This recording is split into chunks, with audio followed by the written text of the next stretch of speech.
hang on. Mr. Nichols, do you have any questions? No, not for this one. If you please raise your right hand, do you swear from the testimony you're going to give in this hearing will be the truth, the whole truth, and nothing but the truth, so help you God? Yes, Your Honor. I think I wouldn't. I'm going to set bail at $750,000. In the pursuit of truth, we analyze the law. This is Justice Clash 24. On Nerbert Freo Jr.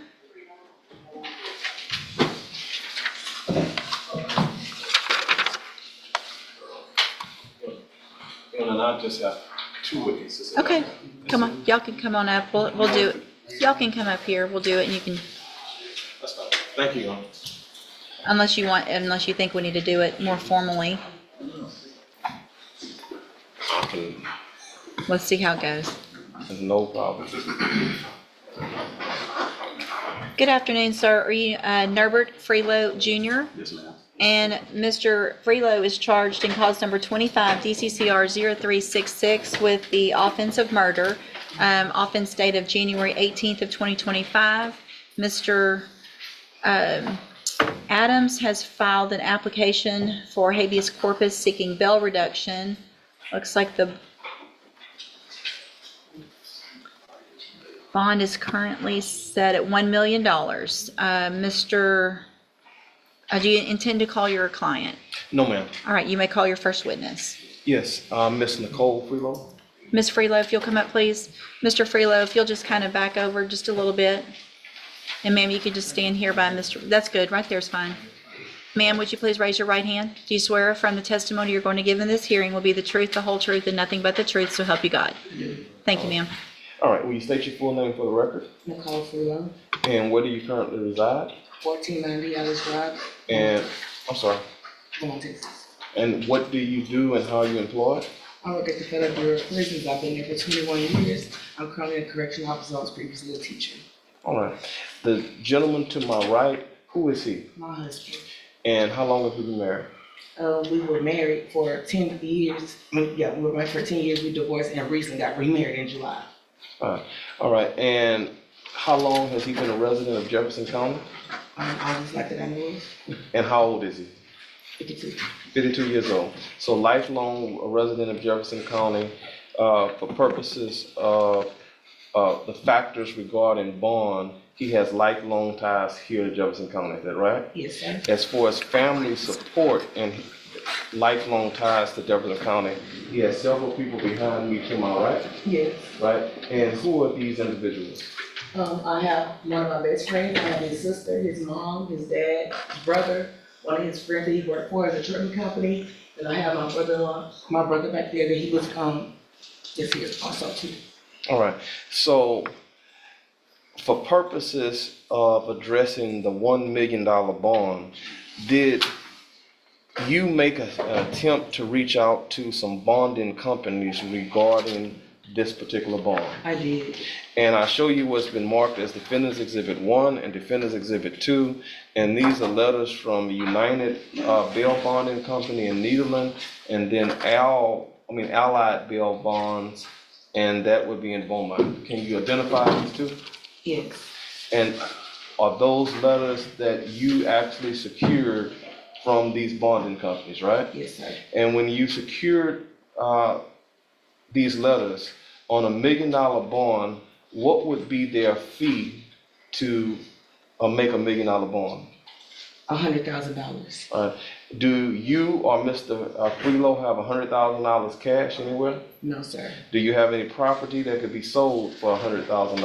No, sir. Do you have any friends or family members that would be willing to loan you $100,000? No, sir. Could you go to a lending company and they give you $100,000? No, sir. I show what's been marked as 1 and 2 to opposing counsel. No objection. And I ask it to be admitted in evidence. 1 and 2 are admitted. All right. Now, in terms of his ability to pay, I show you what has been marked as Defendant's Exhibit 3, and I show you what has been marked as Defendant's Exhibit number 4. Defendant's Exhibit number 3 is a 2024 tax statement. All right. Are you familiar with this? Yes, sir. My husband was hired to be my dad's caregiver. My dad was a veteran and he had a stroke last year in February and was bedbound, never did recover, and we had to get hospice care. If you're watching this far, hit like. It helps us bring more real cases from Judge West's courtroom. And we had to move in with him. We had to have 24-hour service for my dad. I work currently. My husband had freelance. He would be like do mechanic work or buy, sell cars and sell. So in return, I asked my husband, would he be my caregiver for my dad so I can go to work and provide, and that's what he did. Okay, and then defendant's exhibit number 4 is Manifestation Home Health Care Inc., and you can tell us what that is. It's a check amount because that's what he would get paid. They would pay him for 4 hours a day at a rate fee to a week, because that's all he would qualify for, and the rest was on me because that was my husband. And I feel like it was a blessing for him to take care of my dad and to sacrifice his finances and his thing. I made sure my husband didn't eat for anything, but that's all he got paid. So the long and short of it is according to this W-2, his gross income for last year, I see $2,560. Is that correct? Yes. I asked that defendant's exhibit 3 and number 4 be admitted in evidence, showing his income. No objection, Your Honor. 3 and 4 admitted. All right. You identified several individuals here in the courtroom, but in addition to that, to establish his ties to our community, we secured several character letters from multiple individuals, right? And these are what we secured. I asked you to look at defendant's exhibit number 5, and their character letters from different family members and people in the community. Is that right? Yes, it is. All right. Are you asking the judge to consider the character letters that we got for purposes of whether or not he's a flight risk, safety to the community, and any ties to the community? Yes, sir. All right. I'll offer defendant's exhibit number 5, which No is objection. with all this is character letters, Your Honor. 5's admitted. All right. Now, as far as whether or not Mr. Freo would be a flight risk, one of the factors is the nature of the offense. And as far as the nature of the offense, this has involved the death of an individual by the name of Denanishia Buckner on 1/18/25. Are you familiar with that? Yes, sir. All right.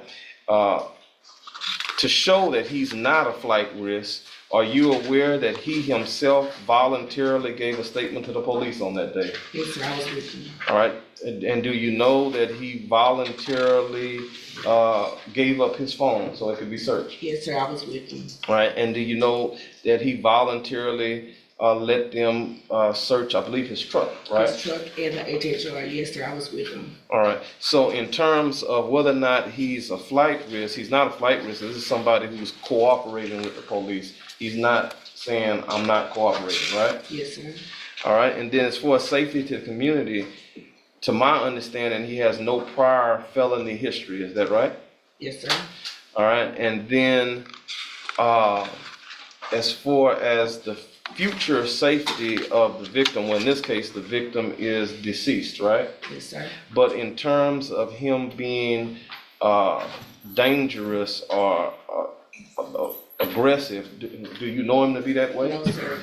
And how would you describe his character, and how would you describe his personality? He's a nurturer. He's very attentive. If I have a hair out of place, he's gonna put it back in place. Baby, let me fix it for you. He took care of my dad 7 days a week. I had to go to work. He would get up in the middle of the night and go take care of my dad. When I was sick, when I had back surgery, when I had a stroke, he was there by my side. He took care of me. So the long and short of it is, with a $1 million bond, is it your position that $1 million bond for a man that made basically $2,600 last year for the entire year would be oppressive? Yes. And the $1 million bond in essence is really no bond at all, because he wouldn't be able to make that kind of bond. No, sir. Now, with your help and with the help of family members, so you said that you work at I work for the Federal Bureau of Prisons. right, with Federal Bureau of Prisons. When talking to those two bondsmen, did y'all talk about a bond, let's say, of about $100,000 maybe? They were open, yeah. She told me what it would be, is 10% no matter whatever the bond is set at. So if the bond is set at, you know, 100,000 or 50,000 or something like that, would that be something a little bit more manageable? It'd be hard, but I would do it because I know my husband is innocent, but I would do it. It would be hard because I have to pay for you as an attorney, pay for an investigator to prove my husband's innocence when it's already been said. But it would be hard, but I would do it because he don't deserve to be there. Okay, so in this particular case, you said to prove his innocence, you believe this is an actual case of innocence, is that Yes, right? sir. Now, I know with future safety of the victim as a condition or a factor in determining bond, to your knowledge, did your husband and Denanishia Buckner have any kind of relationship prior to 1/8/25? No, sir. I was told that he met her. She did his hair. That's the only reason he met her. He was looking for someone to do his hair. Prior to that, no. Okay, so in terms of future safety, whether or not he's a danger to the community and his ties to the community, all he knew this lady from is basically doing hair, right? Yes. And that was more of a professional relationship. Right. Is that right? Yes. All right. So are you asking the judge today, and we'll get straight to the point, to lower that $1 million bond? Yes, I am. And are you asking her to lower it to a number of 100,000 or less, which is going to be tight on you, but that'll be something a little bit more manageable? It's gonna be real tight, but yes, I promise whatever we would do whatever. Yes, ma'am. All right, Judge, as far as the factor on the nature of the offense, my final witness, it would be Mr. Best, and he'll address that factor. Thank you, ma'am. Hang on, Mr. Nichols, do you have any questions? No, not for this witness. All right, thank you, ma'am. You can have a seat. All right. You may call your next witness.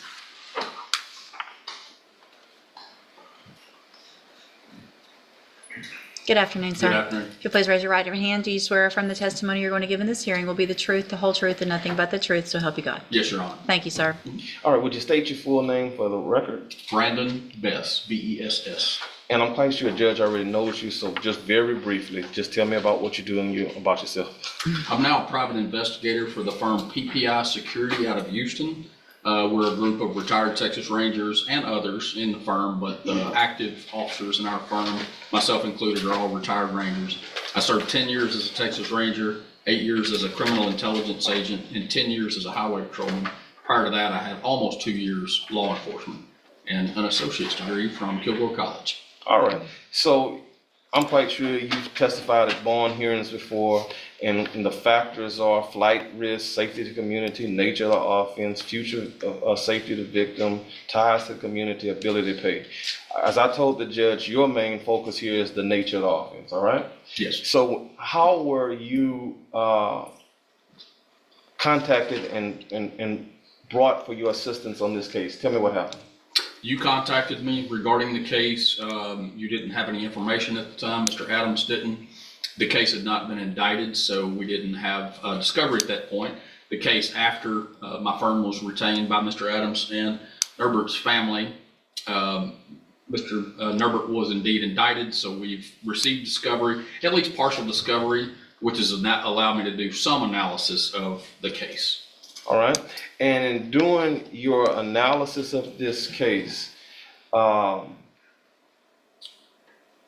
me, what did you discover based upon your investigation? So the most important parts that I've been able to go over, and this is we've been on this case a very short time.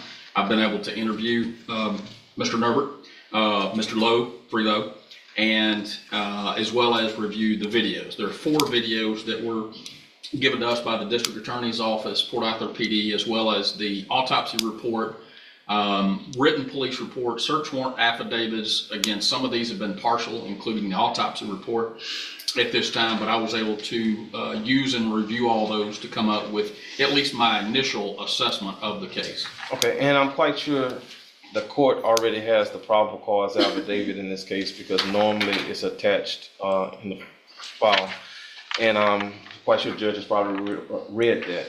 But let's deal with that real quick, because that goes to the nature of the offense. Obviously, this is a serious offense because you have an alleged murder, right? Yes. And you have an alleged woman, Denanishia Buckner, who at least when she was brought to the hospital and Shanzi had called in, they thought that this was a drug overdose case, right? That is correct. And they get to the hospital and discover what appears to be a bullet wound into her side, right? Yes. So from that, here's where we can get straight to the chase, all right? Straight to the court. Do you believe this is a case of actual innocence? I do. Right? And when we have a case of actual innocence and he has $1 million bond, would that go to you asking the court at least to consider a personal recognizance bond, maybe consider one? I wouldn't have any, in my interview with Mr. Freo, with the family, the contact that I've had with the family, I would absolutely have no issue with the court or requesting the court. I don't know, I hadn't been in this business very long. I don't think that a personal recognizance bond with Mr. Freo should be out of the question. So let's get straight to it. We have a short 3-minute video, and what you did is, judge has read the probable cause affidavit, right? Yes, sir. So how they made their case, and just me summarizing, getting straight to the point. From her just reading the probable cause affidavit, they look at surveillance video at Normandy apartment, right? Yes. Then they also look at some ring cameras, which would be at Normandy apartment, right? Correct. So the surveillance video, they see a vehicle that was allegedly driven by my client come to that apartment early that morning, leaves, a period of time elapses, they come back, right? And then my client leaves again, leaving the deceased at Normandy Apartments, right? That is correct, Your Honor. And what we have done to establish actual innocence in this case is you have cut all of that footage down to a very small amount of time for the judge to be able to see. Is that right? Actually, what we did, Your Honor, the ring cameras are very short videos. It's, I guess, every time the door opened and closed, etc., as well as the surveillance video that Port Arthur PD and the district attorney's office provided. Actually, we can click that down to a short and basically show the timeline of when Miss D got out of his car, walked in. I think we can pretty much show the entire elapsed time to give you the time frame and how I came up with my assessment so far. And do you have that here? I do. So basically we can take about 3 minutes of the court time and just show that video. It's not gonna be long. I won't lie to the judge, probably 6 minutes. Okay, Thank well, you. at the most. Can you vote, please? I can. Judge, I'm gonna object to this summation of the evidence at this point. This is a bond hearing, and the idea is to decide if you need to lower his bond or not. With all due respect to Mr. Best's qualifications and Mr. Adams' arguments, they're just giving their opinion on what the evidence shows, and it's incomplete at this point. I object to that. I think the testimony from Investigator Best is probably what I need. I think I'm going to, I think I wouldn't, if he wanted to do the same the other way, you would object to putting together what they wanted to present to me to show actual guilt. So, I mean, I'm going to sustain that objection. Okay, so how about this then? The reason that we believe, without showing the video at all, let's say we don't play the video at all, Yes, all right? Without looking at the video at all, okay, the theory of the state's case is that she was shot in the car by Mr. Freo. Is that right? Yes, sir. Why are you telling the judge that if we go by the state's theory, that would be impossible? You tell us why. From the experience that I've had in homicide investigation, as well as 32 years in law enforcement, I've never seen, and I'm not a medical doctor, I'm not attempting to testify to the court that I'm an expert in anything about how long someone can live with a gunshot wound. However, what I saw in that video, I do not believe, based on the unenhanced video that I've seen, that a gunshot occurred in that car, despite some other evidence that is there.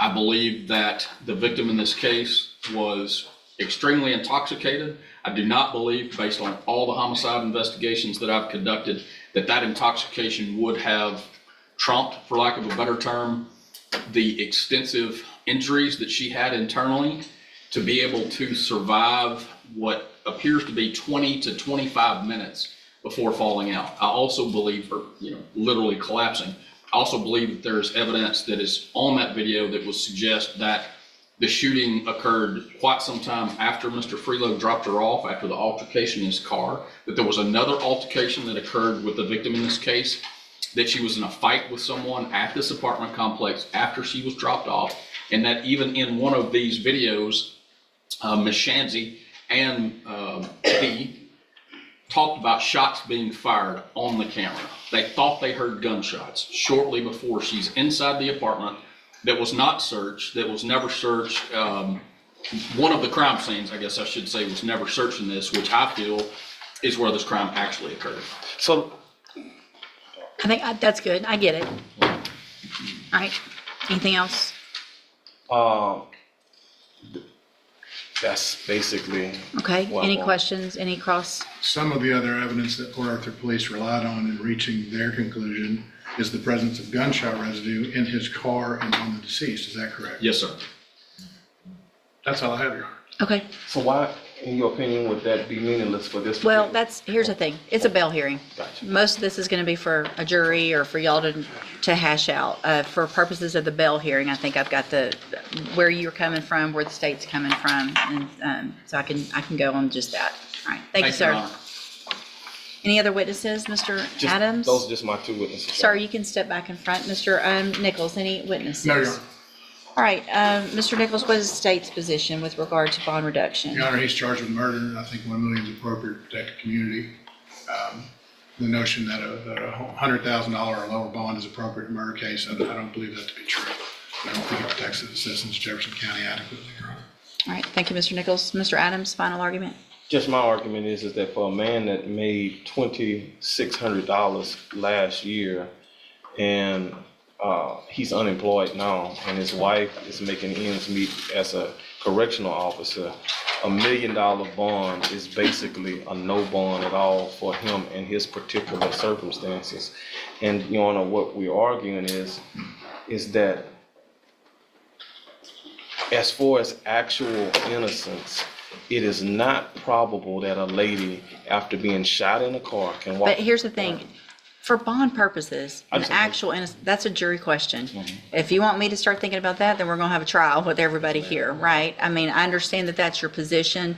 Obviously, the state's position, I'm not gonna let them get into every single thing they want to about the facts of the case. I understand that that will be your position at a trial if that's where we get, but I'm not gonna sit here and say, well, sounds like somebody's innocent when I've heard 10 minutes. Well, what I would do is just address the other factors then, such as, to my understanding, and with the testimony of his wife, he has no prior felony history at all. As far as his ties to the community, I have plenty of people here from the community and plenty references. So would there be an alternate means? You have electronic monitoring, you have house confinement, ankle monitor, etc. Your Honor, I was asking for a bond under $100,000, and that would be the reasons why. Thank you, sir.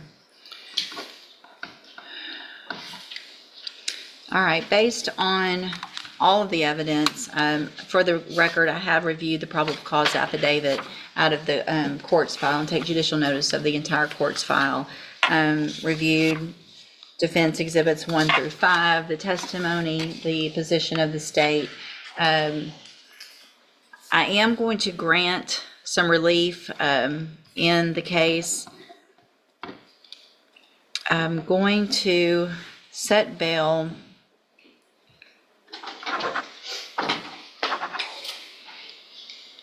in the amount of, let's see, one more thing I wanted to look at, hold on.